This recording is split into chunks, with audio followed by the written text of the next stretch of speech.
Let me tell you about a woman named Brittany. Brittany is 32 years old. She earns $68,000 per year. That is a decent salary. At the end of every month, Brittany looks at her bank account and feels confused. She did not buy anything crazy, no major purchases, no shopping sprees, just regular stuff. Groceries, a few meals out with friends, some new clothes, her regular subscriptions, normal life, normal expenses. But somehow, Brittany has almost nothing left. Her savings account has not grown in 2 years. She has no investments. She feels like she should have way more money than she does. Where did it all go? Brittany is not alone. Millions of people feel exactly this way. They make decent money. They do not feel like they are being irresponsible, but the money just disappears. Here is what most people do not realize until it is too late. A lot of the things we buy today are not worth it anymore, not even close. Prices have gone completely insane on things that used to be reasonable, and we all just keep paying because that is what everyone does.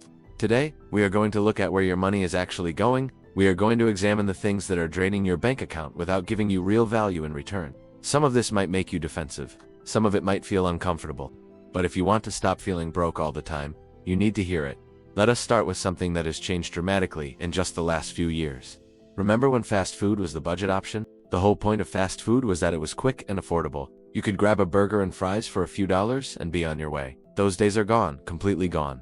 Let me tell you about a man named Marcus. Marcus is 28 years old. He grabs fast food for lunch most days because he is busy and it is convenient. Last week, Marcus went to McDonald's. He ordered a Big Mac meal with a drink and some extra nuggets. Nothing fancy. His total was $18.43. $18 for fast food.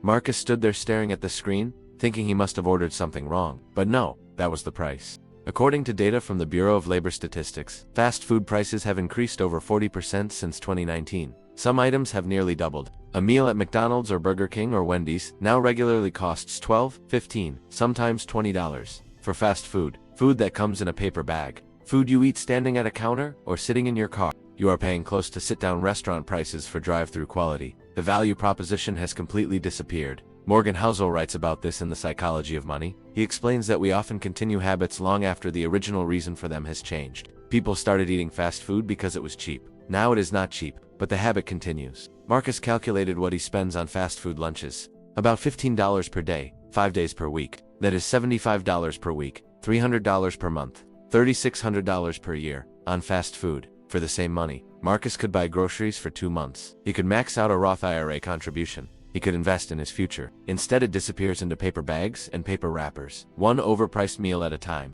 If fast food is expensive, actual restaurants have become genuinely unaffordable for regular people. Let me tell you about a couple named Derek and Vanessa. Derek and Vanessa used to go out for dinner once or twice a week. Nothing fancy, just regular restaurants. Casual dining places. It was their thing. They enjoyed it. Last month, Derek and Vanessa went to a normal Italian restaurant, not upscale, just a regular neighborhood place. They ordered 2 entrees, 1 appetizer, and 2 glasses of wine. The bill came to $87 before tip. With tip, they paid over $100. For one dinner, at a regular restaurant. Derek looked at Vanessa and said, "When did this happen? When did going out to dinner become this expensive?" The answer is, gradually, then suddenly. Restaurant prices have increased dramatically. Labor costs are up, food costs are up, rent is up, and restaurants pass all of that to customers. According to the National Restaurant Association, menu prices increased by over 8% in 2023 alone. That is on top of increases from previous years. But here is the real issue. Derek and Vanessa were going out twice a week. That is 8 dinners per month. At $100 per dinner, that is $800 per month. $9,600 per year, just on restaurants. Nearly $10,000 disappearing into meals that are over in an hour. Ramit Sethi addresses this in I Will Teach You to Be Rich. He talks about conscious spending, deciding in advance what brings you real value and cutting ruthlessly on everything else. Derek and Vanessa thought about it honestly. Did they enjoy every restaurant meal? Not really. Sometimes the food was mediocre, sometimes the service was slow. Sometimes they would have rather stayed home. They were going out of habit, not joy. They cut down to twice a month instead of twice a week. They saved over $7,000 in the first year. They invested that money. In 10 years, at 7% returns, it will be worth over $14,000. That is what restaurant meals were actually costing them. $14,000 of future wealth. This one is going to make some people angry. But the math does not lie. Buying a brand new car is one of the worst financial decisions most people make. Let me tell you about a man named Clayton. Clayton just got a promotion. He earns $95,000 per year now. He decided to celebrate by buying a new car. Clayton went to the dealership and bought a new SUV for $52,000. He felt great driving it off the lot. New car smell, latest features, everything perfect. Here's what Clayton did not realize. The moment he drove that car off the lot, it lost approximately 20% of its value. Instantly, Clayton's $52,000 car was worth about $42,000 before he got home. He lost $10,000 in value in one afternoon. Then the depreciation continued. Every year, the car loses more value. By year 5, it might be worth $25,000. Meanwhile, Clayton is making monthly payments of $850 for 6 years, plus interest. Total cost of the car, including interest, over $61,000. Value of the car when it is paid off, maybe $20,000. Clayton paid $61,000 to own something worth $20,000. He lost $41,000. This is why Dave Ramsey calls new cars the biggest wealth destroyer. In the Total Money Makeover, he explains that car payments keep people poor more than almost any other single expense. The average new car payment in America is now over $700 per month. Many people are paying $800, $900, even over $1,000. That is the equivalent of a second rent payment every month for years. And the thing you are paying for is actively becoming worth less and less. Here is the alternative. A 3 or 4-year-old used car is just as reliable. It gets you to the same places. It costs half as much, sometimes less. The depreciation has already happened. Someone else took that hit. You get the car without the financial penalty. Let me tell you about Clayton's coworker, Raymond. Raymond makes the same salary as Clayton, but Raymond bought a 3-year-old certified pre-owned vehicle for $26,000. Raymond paid cash, no monthly payments. The money Clayton spends on car payments every month, $850. Raymond invests. After 6 years, when Clayton finally owns his car free and clear, Clayton has a car worth maybe $15,000. Raymond has invested over $60,000. With returns, maybe $75,000. Raymond is $60,000 richer than Clayton. Same salary, same job, different car decisions. Thomas Stanley studied this for his book The Millionaire Next Door. He found that most actual millionaires do not drive new luxury cars, they drive practical used vehicles. They understand that cars are transportation, not investments. The people driving the newest, fanciest cars are often the ones with the least wealth. They look rich, but they are not building wealth. Let me tell you about a woman named Jasmine. Jasmine loves fashion. She follows influencers on social media. She keeps up with trends. Jasmine recently bought a designer t-shirt for $185. It is a nice t-shirt, good quality cotton, fits well. It also has a small logo on the chest. That logo is why it costs $185 instead of $20. Jasmine could buy essentially the same shirt without the logo for a fraction of the price. Same cotton, same construction, probably the same factory. The only difference is the brand name. And for that brand name, Jasmine paid an extra $165. This applies to so much clothing. Designer jeans that cost $300 when similar quality jeans cost $60. Luxury handbags that cost $2,000 when functional bags cost $100. Expensive sneakers that cost $400 when comfortable shoes cost $80. The quality difference is usually minimal. What you are paying for is the brand recognition. You are paying for the privilege of being a walking advertisement for a fashion house. Morgan Housel writes about this. Spending money to show people how much money you have is the fastest way to have less money. Here is what Jasmine discovered when she thought about it honestly. Nobody actually cares what brand her t-shirt is. Her friends do not care. Strangers definitely do not care. She thought wearing designer clothes would make people see her differently. It does not. People form opinions based on how you treat them, how you carry yourself, your character, not based on the logo on your shirt. Jasmine was spending thousands of dollars per year on designer clothing because marketing convinced her it mattered. It does not. She still buys nice clothes, but she stopped paying the brand premium.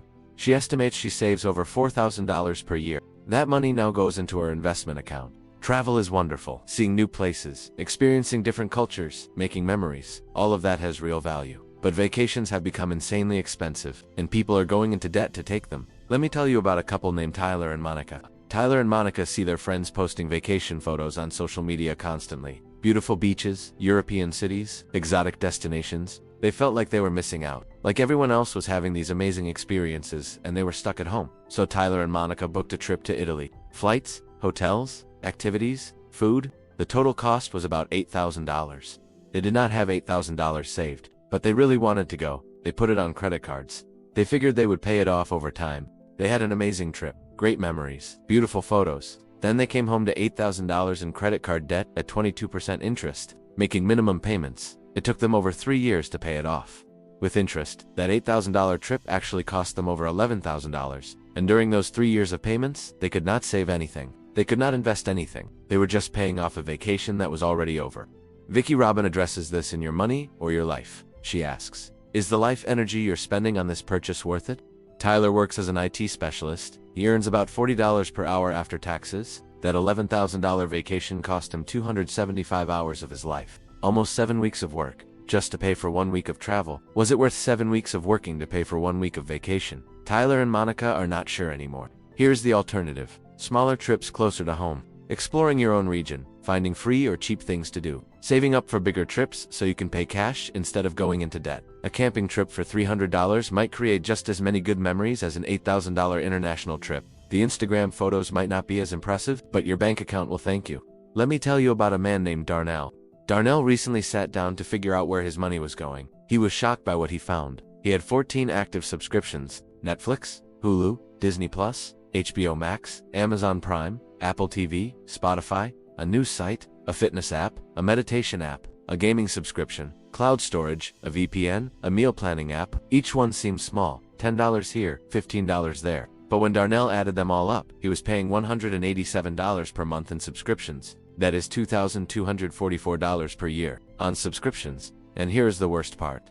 Darnell was actively using maybe 4 of them regularly. The other 10 he barely touched. Some he had completely forgotten about. He was paying for services he did not use because canceling felt like a hassle. A 2024 survey from CR Research found that the average American spends $219 per month on subscriptions. Many people underestimate their subscription spending by over 50%. We sign up for things during a free trial. We forget to cancel. The charges continue. We subscribe to streaming services to watch one show. We finish the show. We keep paying. Ramit Sethi calls this zombie spending. Money that leaves your account every month without you actively deciding to spend it. Darnell canceled 10 subscriptions that day. He kept the 4 he actually used. He saves over $120 per month now. Over $1,400 per year. That is money that was just disappearing.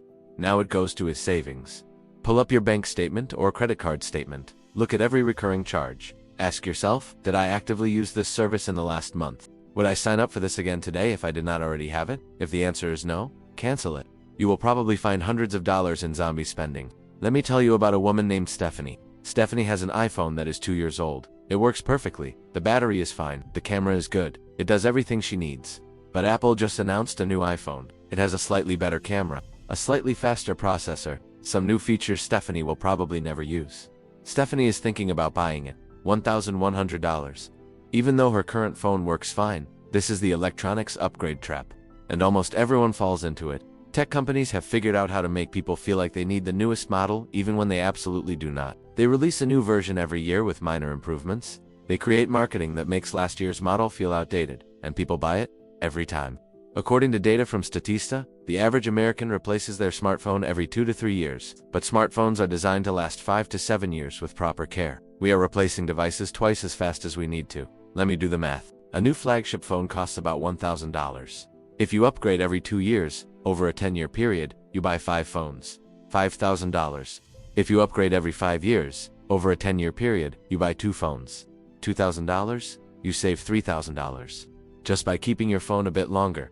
And this is just phones. Add laptops, tablets, smartwatches, earbuds. People are spending thousands of dollars per year on electronics upgrades they do not need. Let me tell you about Stephanie's friend, Whitney. Whitney keeps her phones for 5 years. She keeps her laptops for 7 years. She only upgrades when something actually breaks or becomes genuinely unusable. Whitney estimates she saves about $2,000 per year compared to friends who constantly upgrade. That is $20,000 over a decade. Invested at 7%, that becomes about $28,000. Stephanie is trading $28,000 of future wealth for slightly better cameras she does not need. Morgan Housel puts it simply, wealth is the nice cars not purchased, the diamonds not bought, the first-class upgrades declined. Every shiny new gadget you do not buy is money that stays in your pocket. This one surprises people. Let me tell you about a couple named Brandon and Lindsay. Brandon and Lindsay recently bought a house. They wanted to furnish it nicely. They went to a furniture store and fell in love with a beautiful sectional couch. It was perfect for their living room. The price was $4,800. They did not have $4,800, but the store offered financing. Brandon and Lindsay financed a couch. They are paying interest on a couch that will be worn out and stained in 5 to 7 years. This is happening everywhere now. People are financing furniture like it is a car, going into debt for couches and dining tables and bed frames. Meanwhile, you can get a perfectly good couch for a few $100s if you are willing to look. Thrift stores, Facebook Marketplace, Craigslist, estate sales, clearance sections.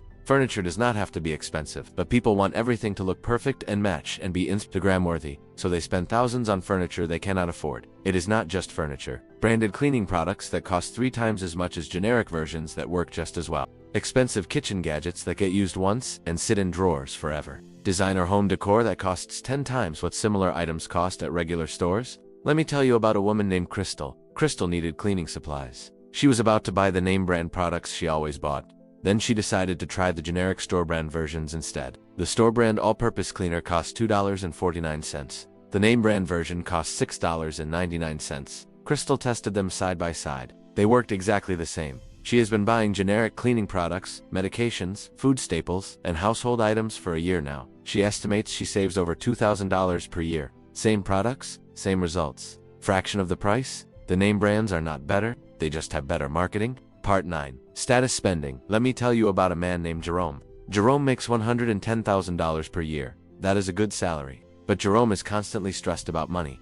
He never seems to have enough. Let me show you why. Jerome drives a BMW, monthly payment, $720. Jerome wears an expensive watch, costs $8,000. Jerome wears designer clothes. He spends about $500 per month on clothing. Jerome lives in an upscale apartment in a trendy neighborhood. Monthly rent, $2,800. Jerome looks successful. When people see him, they assume he is wealthy, but Jerome has almost no savings. He has no investments. He has credit card debt he cannot seem to pay off. Jerome is what Thomas Stanley called big hat. No cattle in the millionaire next door. All image, no substance. Jerome spends money on things that make him look successful to other people, but he is not actually building any wealth. The BMW, depreciating rapidly. The watch, worth less than he paid for it. The clothes, will be out of style in a year. None of it is making Jerome richer. It is all making him poorer. Here is what makes this even sadder. Nobody actually cares what Jerome drives or wears or where he lives.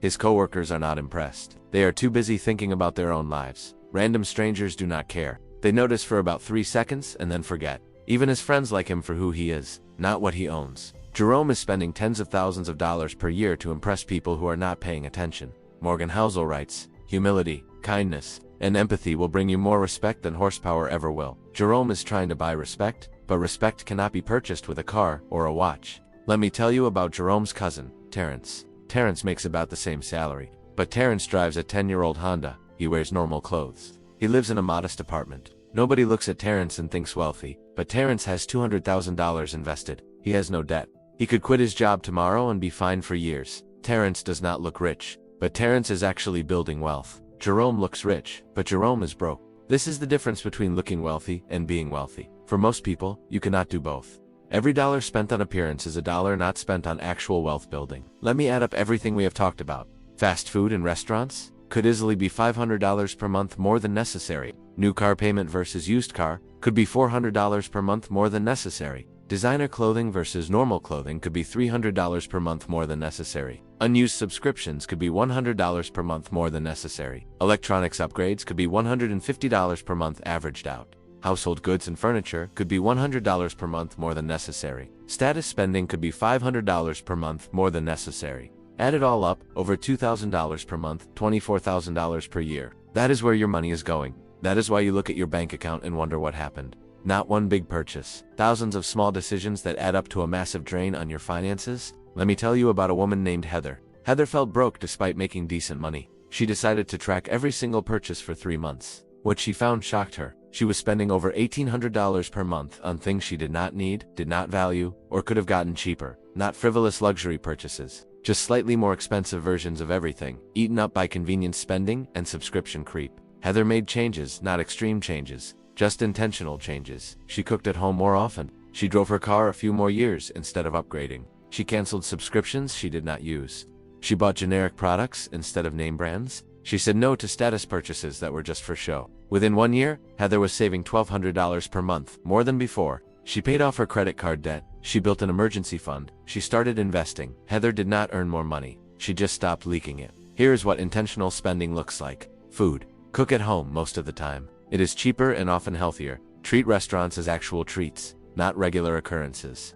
Pack lunches instead of buying fast food. When you do eat out, choose it consciously. Go somewhere you genuinely love, not just whatever is convenient. Transportation. Buy used cars. Let someone else take the depreciation hit. Keep your car longer. Modern cars easily last 200,000 miles with basic maintenance. Do not buy more car than you need. A reliable sedan gets you to the same places as a luxury SUV.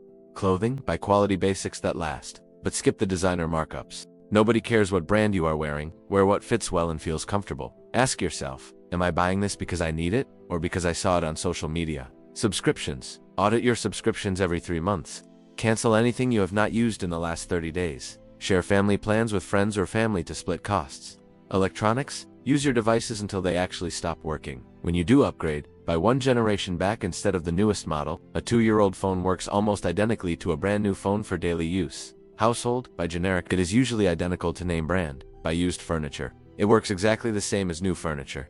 Do not fall for premium versions of basic items. Status. Stop trying to impress people who do not care. Build actual wealth instead of the appearance of wealth. Measure success by your net worth, not your possessions. Let me show you what happens when you stop leaking money.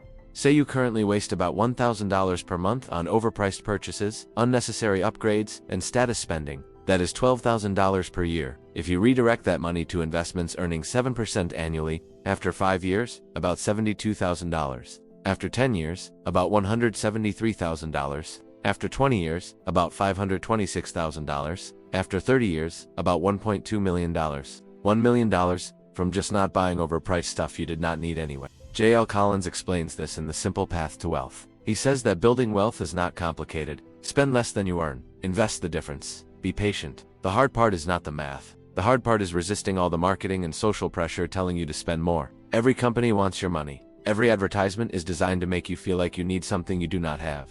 Your job is to say no, not to everything, but to most things. Buy what you actually need. Buy what genuinely improves your life. Buy what brings you real joy. But stop buying things just because everyone else is. Stop buying things because you saw an ad. Stop buying things to impress people who are not paying attention. Let me leave you with this thought. You can look wealthy, or you can be wealthy. But for most people, you cannot do both.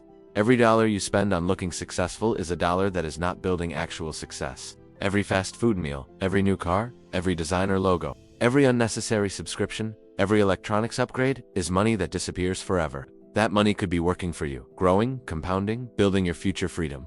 Instead, it is going to corporations who have figured out exactly how to make you feel like you need their products. You do not need most of this stuff. You need food, shelter, transportation, clothing, the basics. Everything beyond that is a choice. Make the choices intentionally. Make them consciously. Make them based on what actually matters to you, not what marketing tells you should matter. The people who figure this out early are the ones who end up financially comfortable later. The ones who keep spending money they do not have on things they do not need are the ones who wonder their entire lives why they cannot get ahead. You know why now? The question is, what are you going to do about it? Track your spending for 1 month? See where your money actually goes. You will probably be surprised, maybe shocked. Then cut the things that do not matter. Redirect that money to things that do. Your future self will thank you.